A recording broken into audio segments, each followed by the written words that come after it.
धनतेरस, रूप चौदस, दीपावली, पड़वा और दूज, ये 5 दिन तक दीपावली महापर्व चलता है। दीपावली महापर्व में हम क्या कर सकते हैं? हम क्या भगवान को दे सकते हैं? अभी आपको कहा कि सारी दुनिया लक्ष्मी को चाहती है, पर लक्ष्मी से कोई पूछे कि तू क्या चाहता है, लक्ष्मी से कोई पूछे तुम क्या चाहती है, तो लक्ष्मी जी भी कह देगी बस मैं इतना चाहती हूँ कि महादेव के प्रति, भगवान के चरणों के प्रति आपका विश्वास जहाँ पर बढ़ा, आपका विश्वास जहाँ प्रबल हुआ, लक्ष्मी जी कहती है वहां पर मैं हमेशा खड़ी हूँ और तुम्हारे घर में हर पल में। पूजन का विधान बताते हुए स्वयं शास्त्र वर्णन करता है हमारे यहाँ। धनतेरस के दिन की जो पूजन है, उस धनतेरस के दिन की पूजन में आप अपने घर में जितनी भी, अब लक्ष्मी की पूजन जब आप करें, दीपावली की पूजन करें, उसमें मुहूर्त देखिए, मनाना, मुहूर्त पूछिए, मनाना, कोई मुहूर्त लिखा हुआ है उसका स्मरण करें। धनतेरस की पूजन करने में, रूप चौदस की पूजन करने में, पड़वा की पूजन करने में, दूज की पूजन करने में आपको मुहूर्त की जरूरत नहीं। आप तो प्रदोष काल,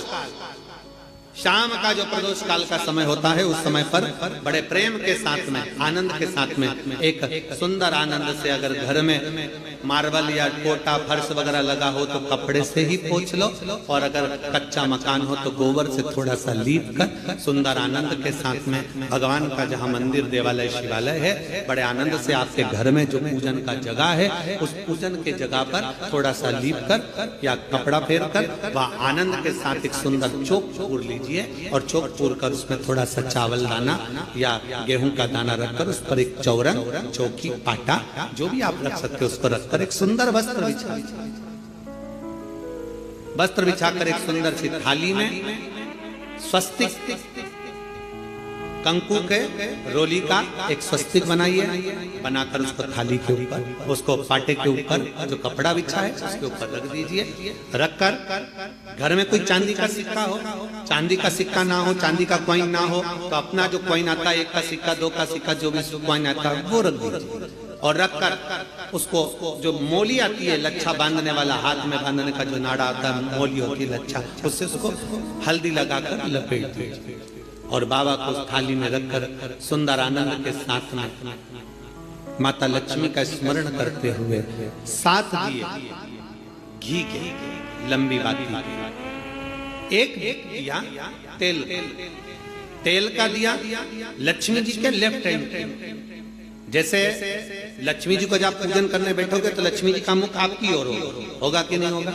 आप ऐसे बैठे हो तो लक्ष्मी का मुख आपकी ओर, तो दिया आएगा इस ओर। मतलब आप जब पूजन करने बैठोगे तो आपका जो सीधा हाथ होगा, लक्ष्मी जी का वो उल्टा,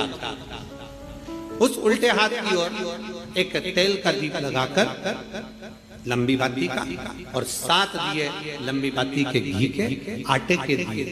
वो एक प्लेट में, एक थाली में रख लीजिए। पूजन का सामान, कंकु, चावल, रोली, मोली, हल्दी की गांठ, अमरवेल, कमलगट्टा, खड़ा धना, गुड़, ये सब सामग्री रखकर, कुछ भोग लगाने की सामग्री, कुछ धूप बत्ती आदि, इत्र आदि सामग्रियां रखकर, पुष्प आदि रखकर, जो क्वाइन तुमने रखा है, सिक्का तुमने रखा है, 7 दिए सीधे हाथ पर लक्ष्मी, 7 दिए जो तुमने आटे के बनाए हैं उसमें लंबी बत्ती कर सीधे हाथ पर जलाएं। उल्टे हाथ पर तेल का दिया जलाकर पूजन की थाली में जो सामग्री रखी है जल का छींटा देकर, बड़े प्रेम के साथ वस्त्र समर्पित कर और रोली, चंदन, मोली, हल्दी जो भी है, मेहंदी आदि सब सामग्री समर्पित कर 5 अमरवेल के टुकड़े, 7 कमलगट्टा, 5 अमरवेल के टुकड़े, 7 कमलगट्टा, 5 हल्दी की गठान, ये सब अपने हाथों में लेकर माँ लक्ष्मी से प्रार्थना कर कुबेरेश्वर महादेव से विनती कर शिव की आराधना कर नारायण की आराधना कर दामोदर भगवान की आराधना कर माँ लक्ष्मी की आराधना कर दोनों हाथों से समर्पित कंकु रौली उस सिक्के के ऊपर धीरे धीरे कर कर डालना, हल्दी धीरे धीरे कर कर उस पर डालना। और जो 7 दिए आप भोग लगाने के बाद, प्रसाद रखने के बाद में, फिर जब 7 दिए जो तुमने थाली में लिए हैं, प्लेट में लिए हैं, उससे माता लक्ष्मी की आरती करिए। कुबेरेश्वर महादेव का स्मरण कर कर आरती करिए। आरती रख दो, पर आरती को लेना नहीं। आरती भगवान की, भगवान को समझ आरती झोली पसार कर माता लक्ष्मी